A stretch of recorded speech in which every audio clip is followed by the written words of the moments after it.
How to actually create UGC that converts in 2022. Today, we have an exciting new video where we're gonna be going over a full guide from A to Z on how to create UGC content that converts, where to get it from, how to structure a brief, how to test it, a few different iterations to test, with vendors, etc. The ultimate guide 2022 for UGC. What's going on, guys? Welcome back to the channel. If you're new here, my name is Nick Theriot. I run a Facebook ads agency where we spend roughly 7 figures a month on Facebook ads, and we help brands go from 50 to 100K a month all the way to 7 figures a month with their Shopify store, leveraging Facebook ads. Create all this content completely free for you guys, with the only expectation of, if you get value out of this, you start scaling, you start crushing it, and you look for someone to hand the ads off of to.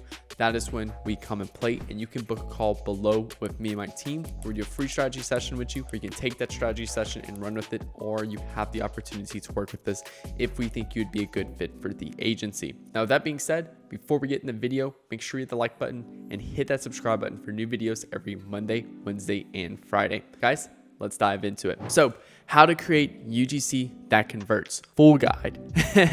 So we're gonna go over a few different things today. We're gonna be looking at the type of research you need to be doing before we actually start putting together a brief and things like that, to be able to better articulate what type of UGC would work best for you. Concept planning of the type of concepts you want to actually leverage with UGC. Concept prioritization, which concept should you do in what order for your store. Writing the brief out, how to put together a really good brief for your creator, choosing the right vendor to get UGC from. There's a lot of different vendors out there. Sorting creators, how to sort through creators and choose which ones would be best for you. Revisions from creators, how to actually test these in the ad account, and then actually how to take all of this data with learnings to stem from it, and then basically to be able to start all over again to create your second round of UGC. So first things first is research, okay? So what I like to do is, when I start to, let's say for example, I take on a new client and they want to leverage UGC in their account. Okay, cool. So what we like to do is we like to come there and look at 3 of their competitors. Okay, so let's say if I sell t-shirts, and then Cuts Clothing right here is one of my competitors. Okay, so I like to go look down all of my competitors, and I like to look through all of their ad libraries, and I like to really see, okay, what are common hooks they're using to get people to watch the video? What are some of the problems / benefits they're really focusing on? What's like the main problems of other t-shirts and why Cuts is better? And then what's sort of the main benefits of selling these shirts as well? Common concepts as well. Or all of them leveraging like unboxing videos, testimonial videos, or some type of like little skit type videos? What are the common concepts across their account? Next thing is the persona they're appealing to. What is the main persona they're selling to? Yes, it's Cuts Clothing for guys, but are they trying to sell to women to buy for guys? And also too, what type of guys? Is it guys that go to gym every day and bodybuilding, or guys that, like literally play Fortnite all day? What's the main persona they're appealing to? And then lastly, what are the filming locations that they're leveraging? They're filming this in their house. Are they filming it in a nice house or a bad house? Poor house or a mansion? What are the different locations they're using? What are the characteristics of those locations as well? Because that's going to come down a lot to how we structure our brief around all of these key benefits here. Now, the next thing is to start concept planning. So we're going to take all that research we just put together, and we're going to consolidate it down into the things that are common. Okay, let's say out of all the 3 brands, let's say out of all the ads we reviewed, 60% of them focused on unboxings, and like 40% focused on like these other random types of concepts. 60% focused, or 70% focused on super buttery soft t-shirts, and the other 30% focused on like just soft t-shirts. Okay, just what are the commonalities in the locations, the personas, the problems, the benefits they talk about? What are all these commonalities? Because that's usually the factors that are working the best for those brands. Then what we're gonna do is we're gonna take that data and we're gonna start creating our own concepts. Okay, we'll leverage some of this the research we've used to recreate some of those concepts. We'll ideate and create our own concepts based off the ideas we've stemmed from research. And then lastly, we'll kind of maybe make some of our own iterations in that perspective right there. So you have ideate, which is starting from scratch. You have imitation, which is basically taking something you already see and you can just imitate, make it your own. And then lastly is iteration, which is something maybe you already have in your account and you want to iterate that, but like maybe it's just a random standard image ad and we want to iterate it into like a UGC cell ad. Okay. And then I'm gonna put together a list of concepts I want to create. So here's a few different concepts I just kind of free wrote really quick before this video. So the hook, look what I just got in the mail. And then kind of just a quick little description of what like the beginning would look like. And then we can further, obviously you would want to further plan this out. Creator opens the mailbox, pulls out a cuts t-shirt, and obviously says to hook, look what I just got in the mail. Maybe a little bit further down, since I've switched to cuts, life has been different. And then it shows like a creator walking around the city with like girls just magnetized to him. And he's just like, I don't really know what's going on here. So just a few different concepts right here. And then what we're going to do is we're going to look at concept prioritization. Okay. So you have all these concepts and stuff. The next thing is you want to review all these concepts you've listed to create, and you want to see which one do you have the highest confidence in performing. Okay. And then you'll start listing that down. Boom, boom, boom, boom, boom. So like, let's say for example, you have 10 concepts, you'll list like number 1, this concept. That's the highest one that we think would perform, and then all the way down to 10. Okay.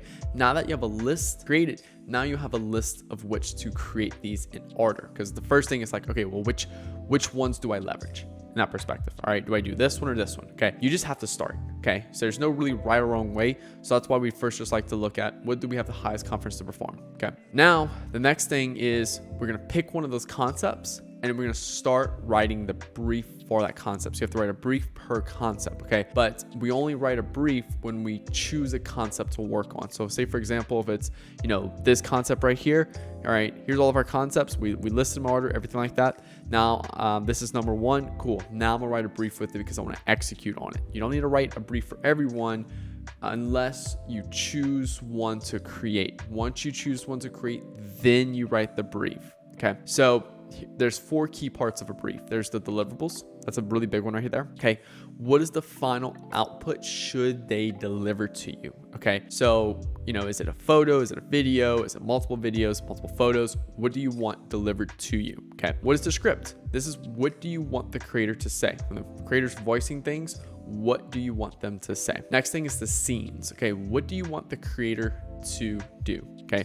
What do you want them to film? What do you want them to show off in the video from a visual perspective? Okay. Then lastly, references. What is content you like that you want to show the creator? And that'll help you because again, you have a mental image in your head of what you want, and the creator has formulates a mental image based off what he sees in that scenes and brief. And if you do a very bad job of putting the scenes and script together, he's gonna have a very bad image and he'll create something bad. And then you're gonna sit there and think, oh, well, this creator is bad. No, hey, dude, it starts off with you. You wrote a shit brief, you got shit content back, and instead of getting mad at yourself, you're getting mad at the creator, which is a false reality. You need to be focused on yourself. And you need to be focused on, hey, whatever brief I put together is going to dictate the quality of content I get back. So this is one way that helps out is with this reference, because then you can list 2 or 3 UGC examples you like and even tell the creator, hey, I like this UGC right here because of X. I like this one right here because of X. And I like this one right here because of X. So now the creator is like, okay, cool. I have a better image of what they want now. Now I can do a better job at giving them something that's most likely going to meet their expectations or your expectations in that perspective. Now, the next thing is part 2, which is kind of like going over these specifics here. So like I said, you have deliverables, what do you want? So let's say, for example, you want 3 photos plus a video, 4x5 up to 60 seconds. Okay, cool. That's very cool. Then, okay, here's our script. So 3 reasons why cuts is my new favorite t-shirt. Number 1, it's super soft and comfortable. It doesn't feel stiff like most t-shirts. Number 2, I can go straight from work to the gym without having to change my shirt. Number 3, my arms look amazing in these, and I get this from my wife, not me. If you want to level up your T game, get cuts this holiday season. So that's the script. That's what people will be articulating into the microphone in that perspective right there. Okay. That's what they're talking to you. Now, the scenes is everything you want to happen. Okay. All the different visual stuff you want to see. Okay. So, this is kind of like probably one of the easiest and laziest ways to put a script together and a scene together is have one main scene where it's just a guy, well-lit area of his house. I want a more modern, classy look inside of the house because, you know, we're going off for a little bit more premium of a product. And I want to look straightforward. I want him looking straightforward at the camera and just reading the script, okay? It's kind of just like I just did in a second. Then what I can do is I want him to go film a bunch of B-roll. And this B-roll, he'll edit together over that script where it flashes back and forth between B-roll and him talking. This is like probably one of the easiest ways to you know, probably put a script and a scene together in that perspective right there.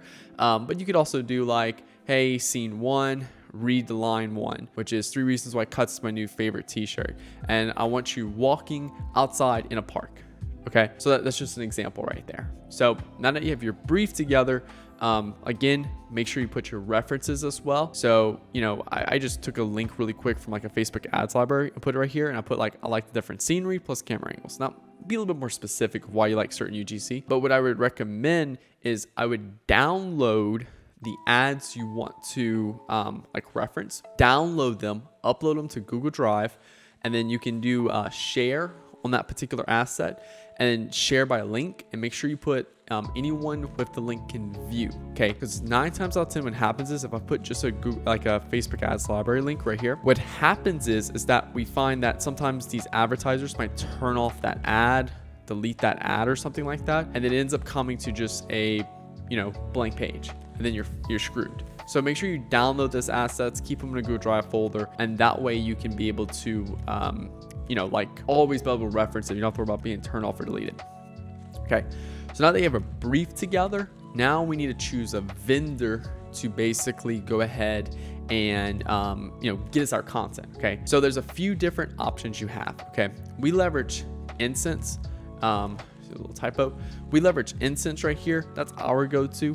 But there's also stuff like Billow. Billow's pretty good too, and then Favicon. Okay, and I'm gonna explain the differences between these 3 really quick. So Billow, for example, Billow's really great for beginners. You pay $60, you upload your brief, or you pay $60 per video, you upload your brief, you get to see your creators, you select your creator, boom, it sends you your address, you ship it to them, and that's it. And then a few days later, you get your video done. Cool, really good. It's simple, it's fast, it's easy. It's great for beginners, and it's cheap. Okay, so Billow's good, but the problem with Billow is A, you don't get to talk to the creator before, and B, you don't get to view their social profiles. Okay, and I'll explain why that's important in a second. Okay, then you have Favicon, which is basically for those who want to manually do this themselves, of reaching out to Instagram creators, TikTok creators, or YouTube creators, manually reaching out to these people, DMing them, and asking them if they want to work together. And it just requires a ton of more time and work. But the pro is that you get to create your own database. So I'll put this more for like very advanced advertisers and brands. Favicon, Billow, great for beginners, but INSENSE is that perfect in between. And that's what we leverage currently in our agency. I've used Billow multiple times, I've used Favicon multiple times, and I've used INSENSE multiple times. And INSENSE is our go-to. It is more expensive. I will be blatantly honest with you, you gotta pay a monthly fee, plus you have to still pay the creators. And we pay our creators, it depends. I can't really tell you a price because it really just depends. For example, if you have a really expensive product, some creators will literally do it for free. If you don't have an expensive product, you have like a $10 product, you want this really extravagant video done, you have to pay $100 to $200 per video. So it just depends. Okay, but I do like INSENSE because we can talk to creators before even starting work. We can text and talk to creators with a live chat, whereas Billow, you don't have that. I can see creators' social profiles. I can literally go look at their Instagram, their TikTok, their YouTube if they have one. And what's cool about that is because I get to see a lot more variety in their content, okay? Whereas Billow, I just get to see 2 or 3 little clips real quick that they kind of highlighted, and I have no clue. I can't search them up on Instagram or anything like that because they have special usernames Billow, and it's just, yeah. Okay, next thing is I can request multiple different types of assets at once. So with Billow is I send them a product, and then they create one video and boom. And if I want another video, I gotta send them another product. Or, you know, it's a pain, okay? So, and second thing too with Billow is I can't go reuse that creator, okay? So like once I'm done with that creator, it's boom, it's closed. And if they apply to a new brief I create, then that's just my luck. Whereas, you know, INSENSE, I have I can request multiple different type of assets at once. Let's say, for example, I want to send them one product, and in one brief, I want 3 videos, 2 photos, and a shout out. I can do all that in one brief. and that's all the deliverables for that one brief. I don't need to create multiple different projects. Okay. Next thing is I can whitelist plus post in our profile. So for example, this is an option to the brief where it'll ask me, do you want to whitelist on this Instagram's profile, or do you want to get them to post the content on their profile? And it's an added bonus, don't get me wrong, and it's completely subject to the creator for whatever they want to charge you. Okay. And again, reuse creators. I can literally just message a creator I've leveraged before. Hey, you've worked well. I want to work with you again. And again, this is great for intermediate to advanced advertisers. Okay. It's not great for beginners. I'll be completely honest with you. Definitely, if you're a beginner, go to Billo. It's cheaper, it's quicker, it's faster. But then once you start using Billo for a period of time, you're going to want more. And that's where INSENSE comes in play. That's where all the big agencies like to use. That's what we use. Pretty much all agencies leverage something like INSENSE. Okay. Second thing for INSENSE is just to show you the main page. And another thing I really love about INSENSE is that they have a creator marketplace as well, to where you can literally just go search up like all platforms. I can literally search like Instagram, hashtag fitness, location, and United States, gender, female, age 25 to 45, and then boom. And I can literally get all the girls that fit on the creator marketplace that fit within that, and I can reach out with them and want to work with them. Very simple. So this is an option as well, for instance, to where you can either A, you can reach out to creators within the INSENSE platform, or B, you can just submit a brief and let creators apply to it. So there's two different ways, which works really well. Now, I do, and full transparency, I'm not sponsored by INSENSE, but I do have an affiliate link with them. Full transparency, this is something we actually leverage in our agency. This is all the brands we're working with. We have 6 different brands within INSENSE. So, I'm not just bullshitting you guys. This video is not sponsored or anything like that, but I do have an affiliate link where if you click it below, you sign up for INSENSE, you get $100 applied to your creator balance to be able to work with creators in that perspective right there. So again, that's completely up to you if you use them or not. Doesn't matter to me. I don't make money from affiliates. I make it from my agency income. So literally just this will buy me a drink in that perspective right there. So, but now that you have a vendor chosen, you'll likely go ahead and submit your brief, and then you're going to need to sort through these creators. And once you sort through these creators, that's how you actually choose which ones you want to work with. So a few different tips for sorting through creators is that first thing is just create a short list. Let's say, for INSENSE, for example, I might get 100 to 150 different creators that apply to a brief I put out. Due to that, I need to create a short list. That's a lot of fucking people. So I'll create a short list and cut that down to about 10 to 20 people. Okay. Then I'll go through that short list with a closer eye. Okay. First time, it's just quick little boom, boom, boom, boom. Just, hey, that creator looks cool. Boom, add them. The second time I go around with it, it's a closer eye. I'm looking at their social profiles. I'm looking at other forms of content they created. And I just want to see, does it match our kind of go to our vibe and the brand, just in terms of, hey, can they consistently create that content, or is it just a one-off piece of content that appealed to me when I first grabbed their handle? All right, next thing is, what is their level of creativity? Does it look like that they really don't have much creativity? They just sit down in front of the camera like, this is a great product, I really love it, you should buy it now? Or do they really add in a lot of B-roll editing and stuff like that? Because that definitely does play a role in terms of what we might get back in that perspective. I don't like to do a lot of babysitting, so I like to just work with creators that are naturally good originally, so that way I don't have to sit there and babysit them and try to really coach them on how to create a good UGC. Next thing is, do they match what will appeal to my ideal customer? Okay, if I'm going after guys who want to look fit, who want to look great and stuff like that, I don't want to choose a guy as a creator who's overweight and things like that. I want to show a guy that's fit. I want to show a guy that he wants to, he looks great. That's going to appeal to my ideal customer, to where that's a really big role. The type of person, that the person's characteristics plays a huge role in terms of how good a UGC video is. So we found that multiple times. How's their voice?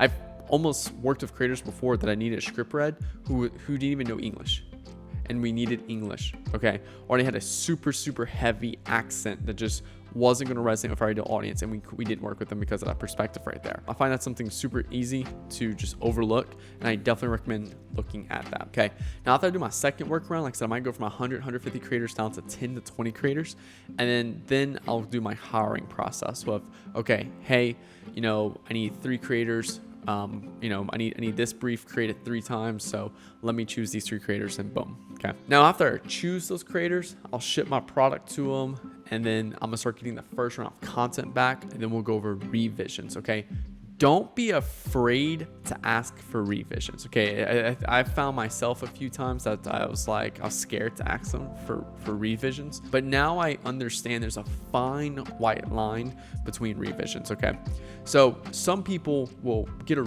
creative back and be like, this is terrible, and it was because their brief articulated was bad, and they got mad at the creator because their brief was bad, which is not the creator's fault. They created what you briefed them on, and that's it.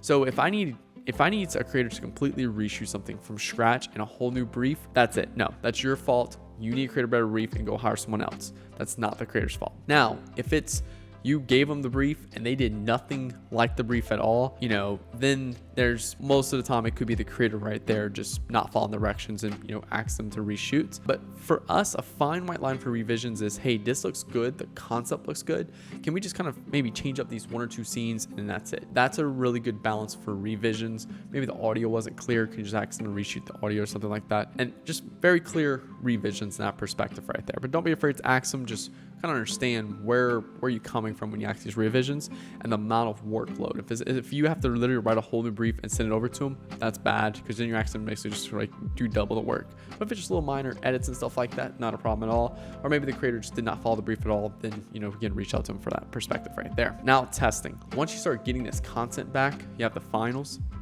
There's a few different ways we like to leverage them in the ads manager. This will be TikTok, Facebook ads, whatever you're leveraging, your ad side. So first thing I like to do is I like to take that video file, upload it straight to the ads manager and run it like that. No edits at all. We found a lot of times where we just take that raw UGC content, upload it straight to the ad account. It works phenomenal because it seems very transparent. It seems very real. It seems very organic. Okay. Now the next thing I like to do is take that raw file again and just add subtitles. That's it. Upload it, test it like that. So we've seen that work really well too, because first one, it might work, might not. Second time we tested with subtitles is that it basically testing the theory that a lot of people listen to things with the sound off, and we just need to add some subtitles to where we can basically go ahead and capture people's attention in that perspective. Next thing is we'll re-edit the order of clips. So let's say for example the first clip starts off with an unboxing and the second clip shows the guy putting the shirt on. We might show a guy putting a shirt on the first clip and the second clip the unboxing. So we just re-edit the order of clips and just the order of which they appear on the screen. We might take the first scene, the first visual that they see, and test 3 different visuals on the front end from just grabbing other different parts of the video. We might take that one video and we might take the other videos we got from this brief from other creators and do a mashup of all 3 together. Also, another thing too, there's like the TikTok robot voice. There's a tool online now. I can't think of the name of it right now, but where you can literally just type up the script and boom, it'll give you an MP3 file of that TikTok robot voice, and we'll remove their voice, the creator's voice, and add that robot voice. And we've seen that work well too as well. So, and again, we do all of these regardless of the performance of this first clip. So we have 6 different types of tests we'll apply to that UGC content, and this will create roughly 18 to 20 different ads from one creator. And we might work with 3 different creators, 3 to 10 different creators per brief. It just depends on budget, because for example with INSENSE, I'm usually pay about average about $100 per brief. So or like $100 per creator. So one brief, I have a $500 budget per brief, then I can work with 5 different creators. That's gonna be 5 different videos. Okay, so this will come back and add 6 different edits per video. That's about 30 different ads I'll get from that one $500 deposit. Okay, or expense. And then let's say for example I have only a $100 budget and I get 1 video back. Well, this is a great way to create 6 different videos from one video. Okay. And if you want to know how exactly we test and run these ads inside the Facebook ad accounts, I do have a full video on my channel called How to Run Dynamic Facebook Ads on Facebook. And this is the exact setup we leverage for our clients. We spend roughly 7 figures a month on Facebook ads, and these are just the exact structure we leverage on all of our accounts. So lastly is you want to keep track of all your learning. So you've gone through the process of planning, research, planning, building concepts, briefing, vendors, all this. Now you're gonna start getting a lot of data back. You wanna keep track of what's working, what's not, what hooked worked best, what creators worked best, what filming locations work best, what problems/benefits work best. You wanna keep track of all of this because this is gonna allow you to continue to build better briefs and improve performance. Just like Facebook optimizes every day and consistently keeps optimizing of what ads work best, you want to also keep optimizing of what briefs work best, what creatives work best, and keep building better ads based off your data. And that's pretty much how to create UGC that converts. I really hope you guys enjoyed this full guide. This was definitely very in-depth. And if you guys have any questions, drop them below and I'll be happy to help you out in the comments below. Again, I run a growth agency, Facebook ads agency. We spend roughly 7 figures a month on Facebook ads, and we help brands go from 50 to 100K a month all the way to 7 figures per month in revenue. So make sure you click the link below to book a free strategy call with me where we'll go over your business and we'll put together a plan for you. You can take it and run with it, or you have the opportunity to work with us if we think you're a good fit for the agency. Now, with that being said, make sure to like button, hit that subscribe button for new videos every Monday, Wednesday, and Friday. My name is Nick Theriot. I'll talk to you guys later. Peace.